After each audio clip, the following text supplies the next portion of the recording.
Here are the all-new Rykers. I've got the 600 and the 900, and you can't really tell them apart, other than a tiny little decal that says 900 on it. My name is Lee Far, and I teach people on these, and we go for rides, and I know what's all about these things and just how cool they are, and are they worth it?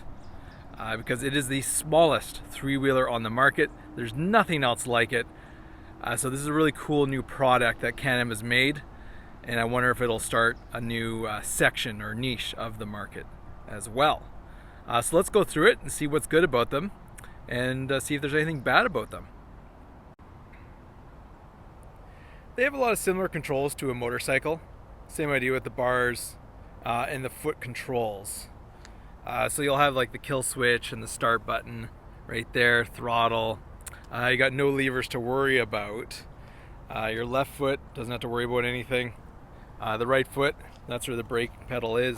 That does the braking for all three tires. So very simple to use. You got your brakes right there, throttle there, look where you want to go, have a great ride. And that's what Can Am wanted to do. They wanted to make this thing as easy as possible, and they've definitely achieved that. So one great thing about the Rykers is their adjustability. So you can actually move these foot pegs. Now I've got this bent up, which allows me to move it forward and back. So I got about a foot of movement, which is great depending on the length of your legs. You can also adjust the brake pedal as well. It comes out and you can adjust it down or up and then simply put it back to where it needs to be. Fold this down, yeah, they're pretty stiff. And then there you go for that. Now up to the handlebars, it's the same thing. You can flip this tab up here, and that allows you to push the whole handlebars forward for more aggressive riding position, or if you have longer arms. But if you don't like that, you can just bring it right back, put the tab down, middle, wherever you want it, fold that down, and you're good to go. The stopping power on these things is impressive. So you get a longer wheelbase, which is great for braking. You got 3 points of contact, and you've got disc brakes all the way around, which also has ABS. So when you stop on that brake there, it activates all three tires, and you will stop faster than anything else on the road and very little skill required. So huge safety option here, as a motorcycle can be incredibly hard to stop fast. These ones are easy. So right where your left foot goes is the forward and reverse. So that's forward. If we bring it back there, that's reverse. And then you can just kick it with your foot, and then you're good to go. Suspension is pretty standard. Nothing too cheap, but nothing fancy either. It is a Can Am, so they never go cheap out on stuff. So this is a very quality machine all around. So the springs do a good job at the front for absorbing everything, keep you planted to the road. And you've got a pretty big rear spring back here. And you got the nice single-sided swing arm exposing the wheel for great looks. So the rear spring is adjustable. So depending on your weight or how much you're carrying, you can adjust it. So you'll need a suspension tool to do that, but that's a good thing to have and get adjusted to how you're going to be riding. So this is the 900 model, and you can tell because of that right there. That's the only thing that will let you know if it's a 900 or a 600. Storage options on this are pretty limited. You get a bit of a trunk here, so not too much room. And so yeah, don't bring too much with you, or definitely get the accessory that allows you to put a bag on it. The gas is relatively simple. You just open that, and you've got your gas cap. Close that back up. The side panel here, this is where your air filter and oil are going to be. So this can be used to top up the oil or to help put gas in the tank. Because you could just grab that, put the nozzle in there. That makes it a bit easier depending on what you're using to put gas in there. What's really nice, I've never seen before, is having the air filter right there. So you can see how dirty it gets. So it's good to have a nice clean air filter, as that is how your unit will breathe. So real simple to get at, and a simple closure.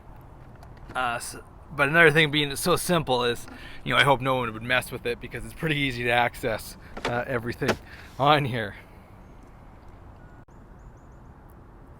Ground clearance is really low. So we get the camera there right pretty much on the ground. You can see you don't have a lot of clearance, so you got to be careful what you're riding over.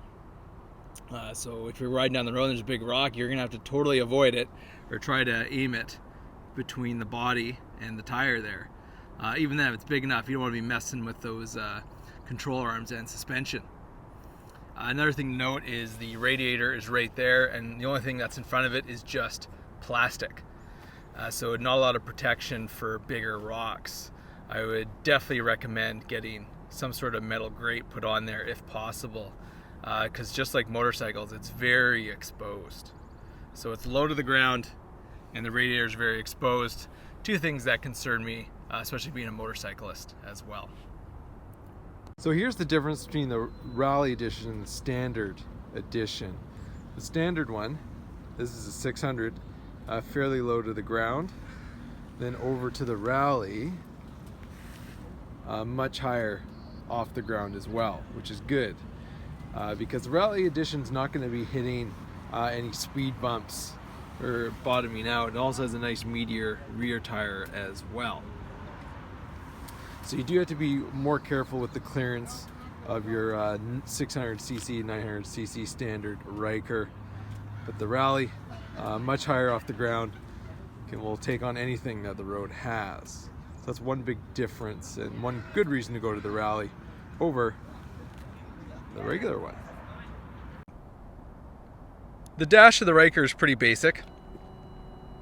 It's a orange backlit screen, and there's not too much going on with your options here. I mean, you got your fuel gauge, the temperature gauge, your speed.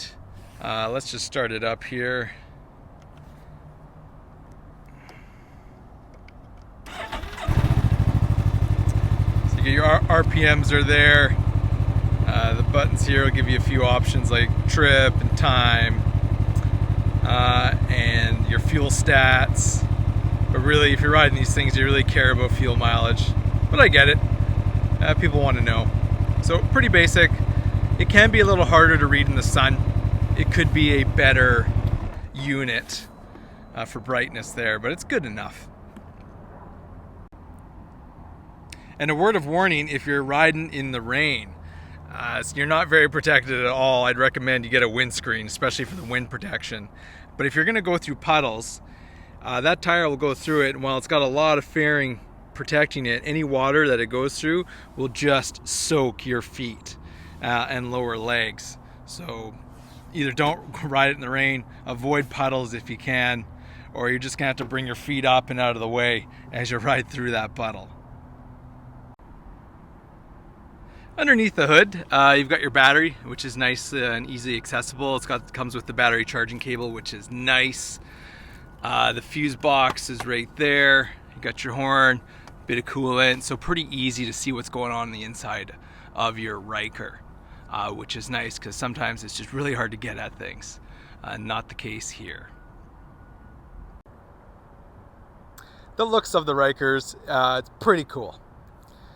When I ride these things down the road, a lot of people turn their heads and look and wonder what that is. And they also have that look of, hey, that's pretty cool. So you will get more attention than a Ferrari or Lamborghini rolling around the road, which is pretty cool. And little kids love it because it just looks like one of their toys. And that's kind of what this is. I mean, it's basically a big kid's toy. And it's a lot of fun to ride. It's incredibly stable. It's much safer than a motorcycle to a point. Because also with this Ryker being so planted to the ground with 3 wheels, you're on top of it, so it's harder to hold on, especially in corners. So if you want to do really aggressive, spirited riding of Rykers or anything 3 wheels, you really got to hold on. almost to the point where I wish I had some Velcro in the seat or where my knees are, just to kind of stick to it. Because the units, they stick to the ground so well. And you're just along for the ride. So if you want to take a corner too hard, it'll do it. But you may not be with the Ryker at the end of that corner. Which, just like anything, you got to be safe about taking those corners. We enter slow. And then once you see the exit, you can have your spirited exit. But they're very, very capable, super easy to ride, and a lot of fun, and they look great. So I don't have a lot of bad things to say about them, and I'll point out a few other things. But for now, here is how it looks.